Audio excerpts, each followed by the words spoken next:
Hey everyone, today, we're diving into one of the most intriguing Titanic conspiracy theories out there.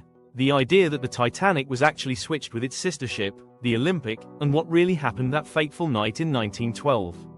Let's get into the story, the claims, and the evidence. The Titanic wasn't the only ship of its kind.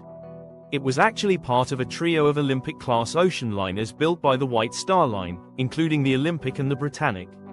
The Olympic was launched first in 1910, and the Titanic followed in 1911. Both ships were almost identical, with very subtle differences. So, this similarity fuels the foundation of the switch theory. In 1911, the Olympic was involved in a collision with a British warship called HMS Hawke. The Olympic sustained significant damage and was out of commission for repairs that would take months. Here's where the conspiracy theory kicks in. Some claim that the White Star Line, facing financial trouble, decided to secretly switch the damaged Olympic with the brand new Titanic. They would then sink the damaged ship to claim insurance money. According to the theory, the White Star Line disguised the battered Olympic as the Titanic and sent it on its maiden voyage.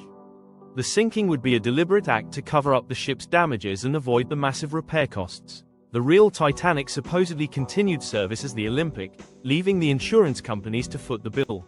Supporters of the theory point to a few key pieces of evidence: subtle differences in the ship's design seen in photos, like porthole arrangements and mast placements. Reports of unusual repairs and modifications on the Titanic before the voyage. Claims that the White Star Line benefited financially after the disaster through insurance. But how solid is this evidence? Let's look at what experts say.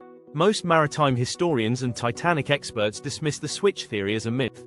The ships had visible differences that would have made a full swap incredibly difficult without raising suspicion. The Titanic's construction was well documented, and the ship was brand new at the time of its voyage. Insurance policies on the Titanic actually paid out a fraction of the ship's value, meaning a huge scam wouldn't make sense financially. Crew and witnesses would have noticed if a damaged ship was disguised as the Titanic. Also, the White Star Line faced massive financial loss from the sinking and the resulting lawsuits, hardly the profile of a company that had profit from such a scheme. Like many conspiracy theories, the Titanic switch idea thrives because of the tragedy's mystery and the human tendency to find hidden plots behind disasters. It taps into our fascination with secrets and the possibility of a hidden truth beneath well-known history. So, was the Titanic really switched with the Olympic? While it's a fascinating story, the evidence strongly suggests it's just a myth. The Titanic's sinking remains one of history's greatest tragedies, but not one engineered through deception.